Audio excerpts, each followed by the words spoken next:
자, 그러면 세계의 인구 분포를 먼저 살펴보도록 할게요. 그래서 세계의 인구 분포의 특징을 살펴보려면 교과서 126쪽의 세계 지도를 같이 살펴볼 필요가 있는데요. 그 세계 지도의 이제 그 아래쪽을 보시면 우리가 인구 밀도라는 것을 볼 수 있습니다.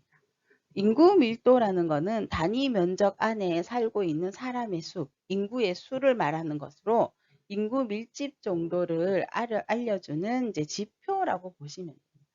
그래서 이 색깔이 연한 노란색에서부터 진한 빨간색까지죠. 그래서 색깔이 진해질수록 단위 면적당 살고 있는 사람의 수, 인구의 수가 많다라는 것을 의미합니다. 그래서 그것은 인구수가 많다라는 걸 의미하겠죠. 그렇죠? 전체적으로 봤을 때. 그래서 우리가 붉은 색깔이 있는 곳에 많은 사람들이 살고 있구나라고 우리가 파악할 수 있습니다. 그래서 세계 인구 지도에서 보시면 붉은색을 많이 볼 수 있는 곳은 이 적도를 기준으로 했을 때, 요 위도 0도인 적도를 기준으로 했을 때 위쪽, 아래쪽 중에 어디가 많을까요? 지도에서 보면 붉은색은 거의 위쪽이 많다라는 걸 알 수 있습니다. 그렇죠? 그래서 이 위도, 이 0도를 기준으로 우리는 위쪽을 북반구라고 하고 아래쪽을 남반구라고 합니다. 그래서 전체 세계 인구는 북반구에 많이 몰려 있구나라는 것을 우리가 파악할 수 있겠죠.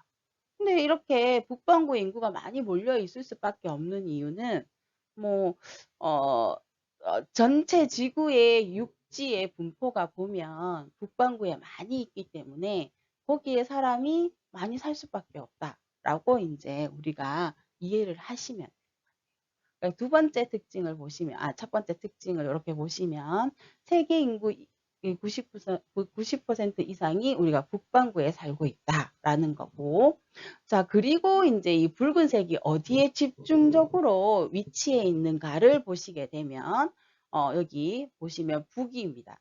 북쪽, 북반구에 있는 위도상으로 봤을 때 한 20에서 한 40도 부분, 요 부근이죠. 요 부근에 많은 인구가 붉은색이 이렇게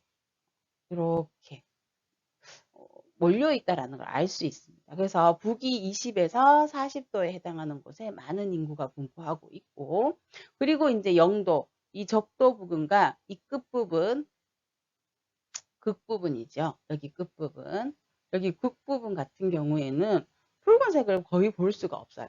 거의 대부분 연한 노란색을 띠고 있습니다. 그것은 인구 밀도가 굉장히 낮고 실제로 살고 있는 사람이 거의 희박하다라고 볼 수 있겠죠. 그 이유는 뭐냐면 적도 부근은 엄청 더워요. 굉장히 또 비도 많이 오고, 그렇죠? 그래서 사람이 살기가 조금 힘듭니다. 그리고 극부분 같은 경우에는 엄청 추워요. 그러니까 춥기 때문에 거의 얼음으로 덮여 있는 곳이 많기 때문에 농사 자체가 지어지기 힘든 그런 구조를 가지고 있습니다. 그래서 사람이 살기가 힘들죠. 그래서 적도 부근의 지역이나 극지방에는 인구가 적게 분포한다라는 걸 우리가 알 수 있고, 그리고 얘들아, 그리고 마지막이 뭐냐면 주로 이제 인구가 붉은색을 많이 띠고 있는 곳은 여기 중국 동남부 지역과 여기 인도에 주로 많이 있습니다. 그래서 아시아 지역에 인구가 많이 밀집되어 있다라는 걸 알 수 있고, 그리고 여기 유럽, 서부 유럽죠. 산업화가 발달되어 있는 이 서부 유럽에 인구가 많이 밀집되어 있다라는 걸 우리가 색깔을 통해서, 붉은 색깔을 통해서 우리가 파악할 수 있다라고 보시면 돼요. 자, 그거 외에도 이제 나머지 이제 다른 자료를 한번 같이 보시면,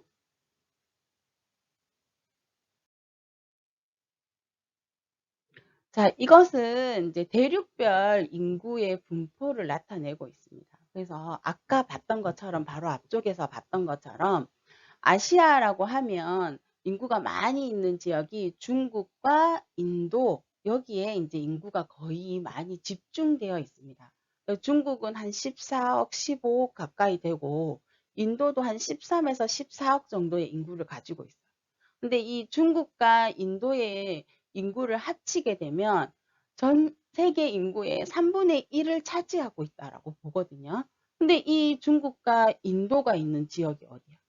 이게 아시아가 된다라고 보시면 되죠. 그래서 아시아가 전체의 한 60% 가까운 인구를 가지고 있다라고 보시면 되고, 그 다음이 이제 2위로 많은 이제 대륙이 어디냐? 아프리카. 그 다음이 유럽. 이렇게 되고요. 인구가 제일 적은 지역은 오세아니아 지역입니다. 오세아니아라고 하면 대표적인 나라가 호주와 뉴질랜드 있겠죠. 그러니까 그쪽은 인구가 굉장히 희박하다라고 보시면. 요 앞쪽에 있는 세계 지도와 이 대륙별 인구의 분포를 이제 나타내고 있는 이 두 가지의 자료를 바탕으로 해서 이제 우리가 조금 더 내용을 정리를 해보면, 아시아 대륙에서 인구가 가장 많은 곳은 어디다? 아까 얘기했죠? 네. 중국 동남부 지역과 인도. 여기가 인구가 굉장히 많다라는 거고, 이 중국 동남부 지역과 인도에서는 왜 인구 밀도가 높은 것일까? 사람들이 여기에 왜 많이 살고 있는 것일까? 라고 하는 이유를 생각을 한번 해보면, 중국 동남부 지역과 뭐 인도 이쪽은 계절풍의 영향을 많이 받고 있는 곳이에요. 그래서 비도 많이 오고, 그리고 이쪽이 주로 이제 하천이 크게 발달하고 있는 곳인데, 이 하천 유역에 충격 평야가 발달되어 있어서 넓은 평야가 발달되어 있기 때문에 농사 짓기가 굉장히 좋습니다.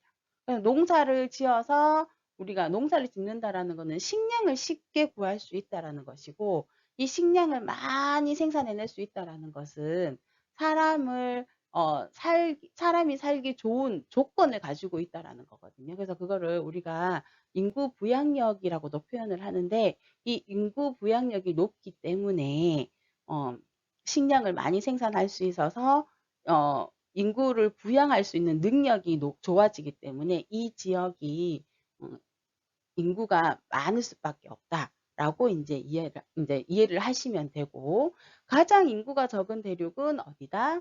네, 오세아니아 지역입니다. 호주 같은 경우에는 호주의 전체 인구의 한 절반 넘게가 건조기후 지역입니다. 그래서 거기는 사막이나 이런 것들이 발달되어 있기 때문에 사람이 살기가 좋지 않은 기후를 가지고 있어요. 그래서 주로 이제 호주에서 사람들이 많이 살고 있는 쪽은 이 동부 쪽이기 때문에 서부 쪽은 거의 뭐 절반 이상이 이 사막으로 되어 있어서 살기가 그렇게 좋은 기후 지역은 아니다라고 볼 수 있겠죠. 그래서 인구가 가장 적은 대륙은 오세아니아 지역이다라는 것까지 이제 기억을 해두시면 좋을 것 같습니다. 세계의 인구 분포의 특징을 세계 지도를 보면서 살펴보았는데요. 이러한 인구가 분포하는데 영향을 미치는 요인에는 어떠한 것들이 있는지 살펴보도록 해볼게요. 인구 분포에 영향을 미치는 주요한 요인은 두 가지가 있습니다. 자연적인 요인과 인문 사회적인 요인, 이 두 가지로 나뉘어지게 되는데, 이 자연적인 요인이 크게 영향을 끼치는 시대는 언제냐 하면 산업화가 이루어지기 이전에, 요 시기에 산업화 이전의 요 시기에 이제 자연적인 요인이 크게 영향을 미쳤다라고 보시면 되고, 산업화 이후에 요 산업화 이후에 인문 사회적인 요인이 인구가 분포하는 데 있어서 지대한 영향을 미치고 있다라고 이제 이해를 하시면 좋을 것 같습니다. 자, 자연적 요인에는 어떤 것들이 있느냐 하면 기후와 지형과 식생과 같은 것들이 이제 자연적 요인에 들어간다라고 보시면 되겠죠. 너무 춥거나 너무 덥거나 비가 너무 많이 오거나 비가 너무 오지 않거나 이러한 기후에서는 사람이 살기가 좀 어렵겠죠. 그렇죠? 그래서 따뜻한 요런 온화한 기후를 가지고 있는 곳이 사람이 살기가 좋은 곳이다라고 보시면 되고, 지형도 평평한 평야와 같은 곳들은 사람이 살기가 좋아요. 그런데 뭐 급한 경사를 가지고 있는 곳이라든가 너무 높은 지대에 있다라든가 이런 지형들은 또 사람이 살기가 힘들겠죠. 자, 그리고 식생들. 어떠한 식생들이 분포하고 있느냐가 실제로 우리가 뭐 먹는 데 있어서 중요한 곡식이나 이런 것들을 많이 가지고 있는 이런 식생들, 그리고 뭐 동물들이 많이 살고 있다거나 이런 것들을 이제 이런 식생들이 이제 사람이 살기가 좋은 식생들을 분포하고 있는 것들이 훨씬 더 살기 좋기 때문에 사람들이 많이 이제 밀집되어 있을 수 있다라고 이제 보시면 되고요. 인문 사회적인 요인은 이제 물론 지금 또 우리가 자연적인 요인이 중요하게 작용을 하고 있습니다. 그러나 경제가 발달하고 산업화가 이루어지면서 자연적인 요인을 우리가 극복할 수 있게 된 거죠. 그래서 교통이나 경제나 산업 이러한 요인들이 사람이 사는 데 있어서 크게 영향을 미치고 있다. 오늘날에는 이렇게 이제 이해를 하시면 될 것 같아요. 그래서 우리가 보면 자연적 요인에서 인구가 집중하는 지역은 기후가 온화하고 농경이 이제 발달할 수 있는 평야 지역이라던가 물을 쉽게 얻을 수 있는 지역 이런 것들이 이제 인구가 집중하지만 인문 사회적 요인에서 인구가 집중될 수 있는 곳은 이제 경제가 발달해요. 경제가 발달했다라는 것은 곧 일자리가 풍부하다라는 겁니다. 그래서 요즘 사람들은 일자리를 찾아서 자기가 살 곳을 마련하는 것이기 때문에 이 일자리가 굉장히 중요한 요소라서 작용하고 있다라고 보시면 되고, 그리고 교통이 필요합니다. 교통이 불편하면 사람들이 살기 싫어해요. 그렇죠? 실제로도 보면 우리가 역세권이라는 말을 쓰잖아요. 그래서 뭐 지하철역이 가까이 있는 거, 버스 정류장이 가까이 있는 거, 이런 것들이 우리가 옮겨 다니기가 굉장히 편리하기 때문에 사람들이 이곳에 훨씬 더 많이 집중해서 살려고 합니다. 그래서 교통이 편리한 지역이라던가, 그리고 교육이 굉장히 중요하잖아요. 그렇죠? 우리는 그래서 이런 교육이 잘 되어 있는, 여건이 잘 되어 있는 곳에 사람들이 또 가서 살려고 해요. 그래서 그리고 이런 곳이 훨씬 더 집값도 비싸고, 그리고 문화적인 시설이 잘 갖추어져 있는 곳. 중요합니다. 그렇죠? 그래서 우리가 워라밸이라는 단어도 쓰잖아요. 그래서 열심히 일하는 것도 좋지만 우리가 또 잘 노는 것도 중요한 시대에 살고 있기 때문에 이런 문화적인 시설이 잘 갖추어진 곳이 살기 좋은 곳이라서 이런 곳에 인구가 집중하고 있다라고 이제 보시면 됩니다. 자연적인 요인은 산업화 이전에 중요한 요소. 이제 산업화 이후에는 물론 자연적인 요인도 우리가 인구가 사람이 사는 데 있어서 중요한 요인으로 작용하고 있으나 이것을 극복할 수 있게 되었기 때문에 인문 사회적 요인이 오늘날에는 더 크게 인구가 분포하는 데 영향을 미치고 있다라는 것까지 이제 기억을 하시고 넘어가시면 좋을 것 같아요. 세계의 인구 밀집 지역을 한번 살펴보면 이 온화한 기후와 넓은 평야 그리고 산업이 발달하고 이런 것들이 이제 인구가 밀집되어 있는 지역의 특징이라고 보시면 됩니다. 그래서 온화한 기후를 가지고 있는 대표적인 지역은 바로 동남아시아 지역인데요. 이 동남아시아 지역은 최대 벼농사 지역. 이 벼농사가 발달하였기 때문에 인구 부양력이 높습니다. 그래서 이곳에서는 높은 인구 밀집도를 보여주고 있는데 대표적인 국가가 중국 동남부 지역과 인도입니다. 중국 동남부 지역과 인도의 이제 중국과 인도의 인구를 합치게 되면 전체 인구의 3분의 1에 해당한다라고 했잖아요. 그렇죠? 그래서 이 두 지역은 대단히 인구 밀집 지역이 큰 곳이다라고 보시면 되고, 자, 넓은 평야가 발달한 곳인데요. 대표적인 넓은 평야가 발달한 곳은 나일강 하구 유역입니다. 이 나일강 하구 유역에는 삼각주가 발달되어 있어서 이 삼각주의 넓은 평야 지역에 농사를 지어서 식량을 공급해 줄 수 있기 때문에 인구가 밀집되기 좋은 곳이다라고 보시면 되고, 자, 그리고 이제 인문사회적인 요인으로 이제 산업의 발달을 들 수 있는데요. 이제 이 산업이 발달한 것은 일자리가 굉장히 풍부하다라는 것이겠죠. 그리고 경제가 발달되어 있고 산업이 발달되어 있기 때문에 생활 환경이 굉장히 좋습니다. 그래서 이런 곳은 사람들이 살기가 좋기 때문에 많이 일자리를 찾아서 몰려들게 되겠죠. 그래서 요래서 인구가 밀집되는 곳인데 여기에 대표적인 이제 지역이 서부 유럽 산업화가 제일 먼저 이루어진 것이겠죠. 미국 북동부 연안입니다. 5대5 연안 지역에 여기에 이제 미국이 이제 공업이 발달되는 도시들이 여기에 몰려 있어요. 그래서 여기에 일자리가 많기 때문에 사람들이 이제 많이 정착해서 사는 곳이다라고 보시면 되고, 일본의 태평양 연안이랑 중국 동부 해안도 산업이 발달되는 대표적인 지역입니다. 그래서 이 지역에 사람들이 살기 좋기 때문에 인구가 밀집되어 있다라고 보시면 되겠죠. 자, 그러면 인구가 희박한 지역은 어떠한 특징들이 있는지 이제 한번 살펴보시면, 요 여기 차례대로 요 세 가지 이제 요인은 이제 자연적인 요인에 해당한다라고 보시면 되고, 기타 요인이 인문사회적 요인에 해당한다라고 보시면 됩니다. 자, 건조기후 지역입니다. 건조기후 지역은 덥기도 덥지만 또 비가 내리지 않아요. 그래서 건조하다라는 거겠죠. 강수량보다 증발량이 훨씬 더 많은 곳이기 때문에 항상 물이 부족합니다.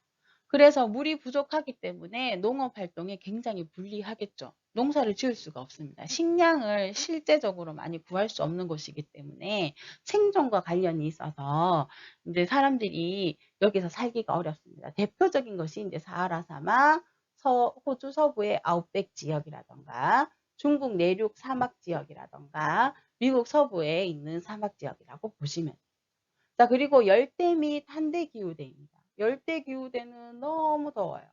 비도 너무 많이 오고, 근데 한대 기후대는 기온이 너무 낮습니다. 그래서 얼음으로 덮여 있어요. 그래서 농사를 짓기가 힘듭니다. 그래서 이 열대와 한대 기후대는 농업 활동이 굉장히 불리한 곳이기 때문에 먹고 사는 문제가 굉장히 어렵다라는 거죠. 그래서 이곳에는 사람이 살기가 조금 어려운 곳이다라고 보시면 되고요. 대표적인 지역이 브라질 아마존강이라던가 러시아의 시베리아. 아마존강은 열대 기후대. 시베리아, 스칸디나비아, 그린란드 같은 경우에는 한대 기후대. 뭐 요렇게 보시면 되겠죠. 그래서 농사 짓는 것 자체가 굉장히 불리하기 때문에 사람이 살기 힘들다. 그래서 인구가 희박하다라고 보시면 되고, 자, 산지 지역입니다. 경사가 굉장히 급합니다. 그래서 평평한 곳에다가 우리가 농경지를 조성하는데 경사가 급하게 되어 있으니까 농사 짓기가 힘들어요. 그러니까 농경지 조성 자체가 어렵고 기후가 이제 또 위로 올라가게 되면 높은 곳에 올라가면 또 기온이 떨어지잖아요. 그렇죠? 그래서 기후도 또 춥기 때문에 농업에 적합하지 않습니다. 그래서 이런 지역은 또 사람이 살기가 힘들어요.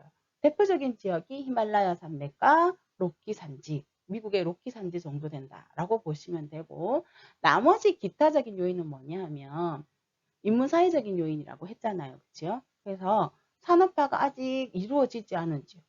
살기 힘들겠죠. 요즘은 이제 산업화가 이루어져야지 경제가 활성화되고 일자리도 만들어지는 것이니까. 그래서 산업화가 이루어지지 않는다거나 아니면 전쟁이나 분쟁이 자주 발생하는 지역. 앞으로 전쟁이 언제 일어날지 몰라요. 불안해요. 그렇죠? 그래서 이런 것들은 사람이 살기가 좀 힘듭니다. 그래서 다들 그런 지역에서는 다들 이제 나가려고 하는 거죠. 그래서 이런 지역은 이제 사람이 살기 힘들다. 그리고 교통이 불편한 지역. 사람들이 살려고 하지 않습니다. 그래서 이러한 조건들이 인구가 희박한 지역의 특징이다라고 이제 우리가 알아두시면 될 것 같아요. 자, 이렇게 우리가 인구가 밀집한 지역과 인구가 희박한 이제 지역의 특징을 우리가 알아보았는데 교과서 128쪽을 보시면 인구가 조밀한 국가와 희박한 국가의 특징이 이제 사진으로 그리고 설명으로 되어 있습니다. 그래서 그걸 한번 같이 보시면 인구가 조밀한 국가로는 이제 대표적으로 방글라데시와 네덜란드가 이제 교과서에 나오고 있죠. 자, 방글라데시 같은 경우에는 이제 그 자연적인 요인이 인구가 밀집하기 좋은 조건을 가지고 있다라고 보시면 됩니다. 이 방글라데시도 계절풍의 영향을 받아서 비도 많이 내리고 또 기후적으로도 따뜻한 기후고, 그리고 이곳은 이제 비옥한 평야 이런 것들이 굉장히 많기 때문에 벼농사가 굉장히 활발해요. 그래서 인구 부양력이 굉장히 높은 곳이다. 그래서 그렇게 산업이 발달되어 있지 않는데도 불구하고 인구가 굉장히 인구 밀도가 굉장히 큰 나라의 대표적인 국가다라고 보시면 되고요. 자, 그리고 나와 있는 국가가 네덜란드입니다. 이 네덜란드 같은 경우에는 서부 유럽에 위치하고 있습니다. 서부 유럽이라고 하면 산업화가 경제가 발달되어 있어서 인구가 밀집해 있는 국가에 해당한다라고 보시면 되겠죠. 산업화 수준이 굉장히 높고, 네덜란드 하면 우리가 딱 떠오르는 게 풍차 아니면 튤립 이런 것들이 떠오르죠. 그래서 화훼 농업과 낙농업 이런 것들이 굉장히 발달되어 있습니다. 산업의 수준도 높고 이런 농업, 낙농업 이런 것들도 발달되어 있으니 인구가 굉장히 사람이 살기 좋은 곳이니까 인구가 조밀한 국가에 해당한다라고 보시면 되겠죠. 네덜란드 같은 경우에는 치즈 소비량이 세계에서 1위래요. 이런 낙농업이 발달되어 있으니 공급도 잘 되기 때문에 가능한 것이지 않을까 생각합니다. 자, 그리고 두 번째, 인구가 희박한 국가를 보시면 몽골과 캐나다가 나옵니다. 몽골 같은 경우에는 고원지대가 많아요.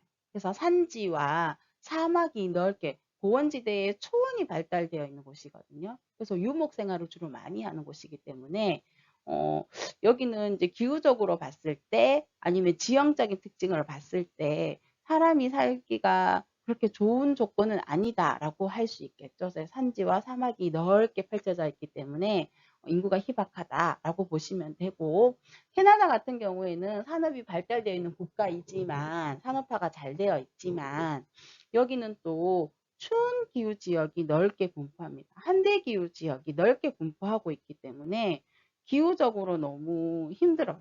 그래서 여기도 인구가 그렇게 많은 국가에 해당하지는 않는다라고 이제 보시면 돼요. 캐나다 북부 쪽은 뭐 한대 기후대라고 보시면 되겠죠. 그래서 얼음으로 덮여 있는 곳이기 때문에 많이 살기는 좀 어렵다라고 이제 인식하시면 될 것 같습니다.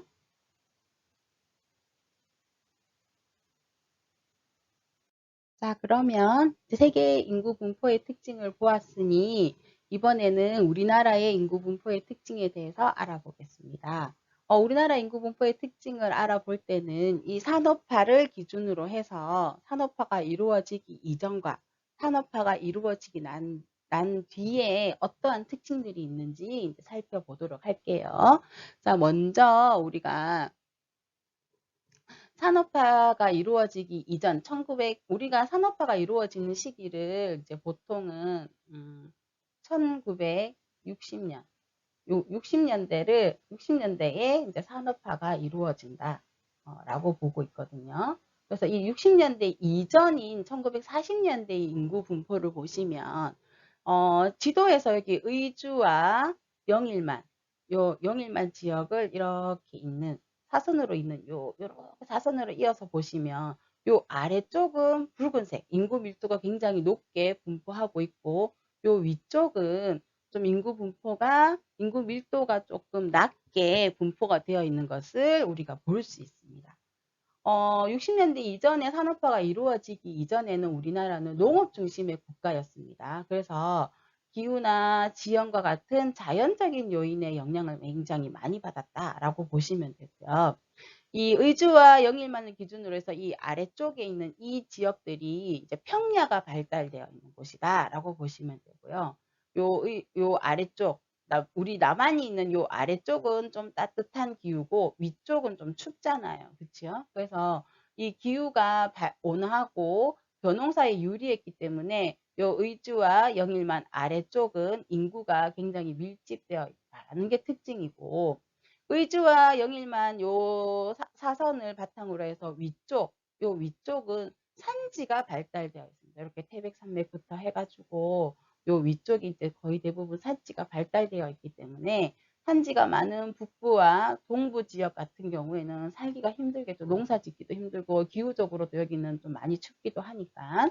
그래서 사람이 살기 힘들기 때문에 인구가 희박한 특징을 가지고 있다라고 보시면 됩니다. 그래서 1940년대 혹은 1960년대 이전 산업화가 이루어지기 이전의 인구 밀집 지역은 어디다?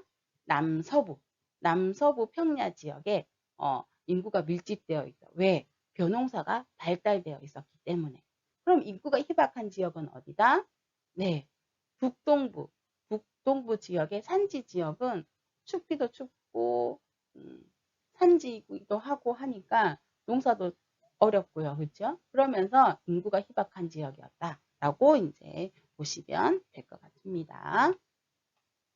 자, 그러면 1960년대 산업화가 이루어지고 난 뒤에 우리나라 인구 분포의 특징을 한번 살펴보면 여기 옆에 이제 그 지도가 하나 보이실 겁니다. 이 지도에서 보시면 막대 그래프처럼 이렇게 올라가 있는 게 보일 텐데요.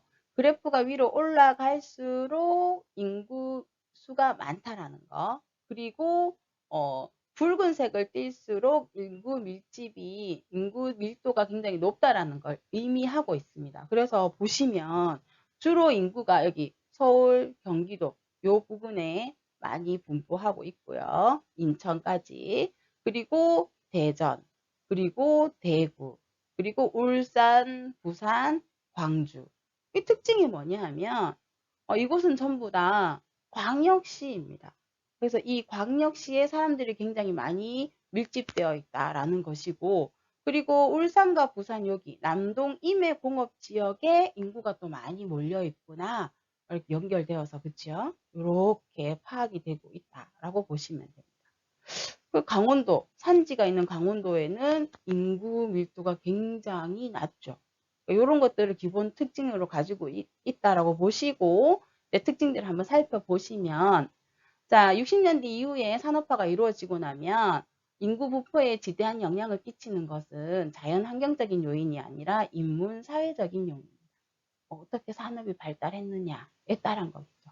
그래서 산업이 발달한 일자리가 풍부한 지역에 사람들이 가서 일자리를 구하면서 살게 되는 거겠죠. 그래서 인구 밀집이 이루어진다라고 보시면 되고 아까 봤던 것처럼 광역시에 인구가 많아요. 그렇죠? 대도시에 인구가 밀집되어 있다. 그리고 산업화가 이루어지면서 농어촌에 있던 사람들, 산지 쪽에 있던 사람들, 이런 사람들이 일자리를 찾아서 다 어디로 갔다? 다 대도시로 간 그렇죠? 이렇게. 그러면서 도시로 이주를 하게 되면서 농어촌 지역과 산지 지역은 인구가 희박하게 되고 이 농어촌 지역이나 산지 지역에 있는 사람들이 일자리를 찾아서 도시로 이주하는 현상. 이 현상을 우리는 뭐라고 한다? 또 중요하죠. 이촌향도. 촌을 떠나서 도시로 향한다. 라는 뜻입니다. 그래서 이촌향도 현상이 일어나면서 대도시 쪽의 인구가 더욱 밀집되는 현상을 보여주고 있습니다. 그래서 인구 밀집 지역을 보시면 1960년대 이후 산업화가 이루어지고 난 뒤에 인구 밀집 지역입니다. 인구 밀집 지역은 수도권, 그렇죠? 인천, 서울, 경기 이 지역에 거의 지금 올해 들어서는